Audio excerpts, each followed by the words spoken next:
Et quelle est votre approche aujourd'hui avec vos enfants? Oui, si vous mon en avez? approche. Ah oui, j'ai 3 garçons et mon approche est complètement différente. C'est l'inverse. Et d'ailleurs, ça me rappelle une conversation que j'ai eue avec un ami à Yaoundé il y a quelques jours. Mon fils, le dernier, m'a appelé et à la fin de la conversation, il m'a dit « Good night, mommy, love you ». Et je lui ai dit « Love you too ».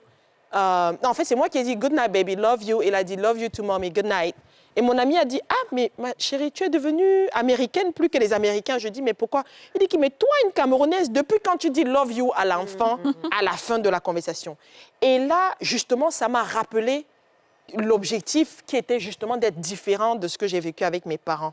Les parents ont du mal à manifester leur affection aux enfants et ça affecte les enfants, ils ne s'en rendent pas compte parce que du coup, les enfants vont chercher l'affection ailleurs. Et donc, avec mes enfants, je m'assure qu'ils aient cette affection-là.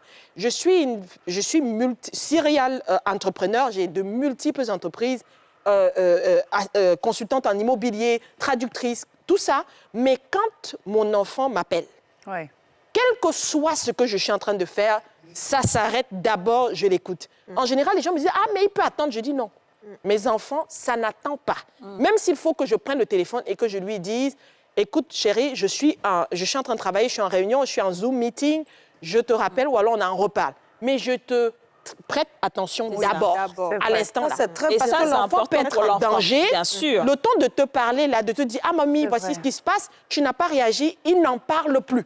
Et pour les personnes qui ont vécu des abus, dans mon cas, par exemple, si je t'allais parler à mes parents et que mes parents m'avaient écouté, je n'aurais pas été victime d'abus sexuels 5 fois de suite dans ma jeunesse. Comment ça? Et toutes les fois, tu ne peux pas parler parce que quand tu veux parler, les parents, en réalité, donnent l'impression que c'est ta faute. Ah, mais qu'est-ce qui s'est passé? Pourquoi tu es allé là-bas? Mais tu as juste fait confiance. Dis-nous ce qui s'est passé, vraiment, pour qu'on puisse comprendre et qu'on puisse détecter ça. Je prends juste un des exemples, un des cas. Le premier d'ailleurs, il n'y a pas eu pénétration. On est à la télé, on peut censurer ce qu'on veut, mais il n'y a pas eu pénétration, mais il y a eu... On m'a forcé à une fellation. Oh, wow. À quel âge? Ça, c'était 8 ans. 8 ans? C'est entre 5 et 8 ans, en tout cas. Mais en tout cas, vraiment tendre enfance. Et ce qui s'est passé, c'est quoi? C'est que dans le quartier, donc au Cameroun, dans les villages, dans les quartiers, tout le monde connaît tout le monde. Tout le monde peut aller chez tout le monde.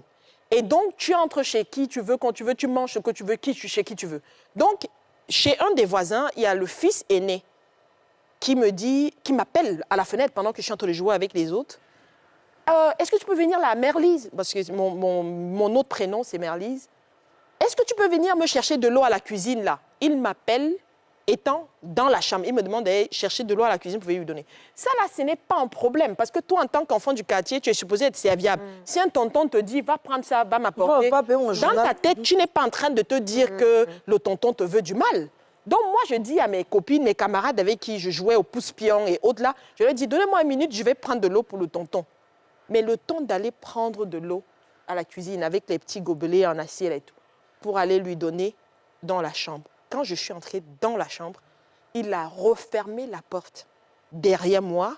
Dès que je me suis retournée là comme ça, avant que je n'aie le temps d'ouvrir ma bouche, j'ai constaté que le gars avait enfoui un couteau sous l'oreiller. Donc, il m'a attrapée, il a bloqué la bouche, il a sorti le couteau et il m'a dit, si tu tentes de crier, je vais te tuer. Tu la fermes et tu ne dis jamais rien à qui que ce soit. Le voilà avec le couteau, il sort son truc puant et il me le met dans la bouche.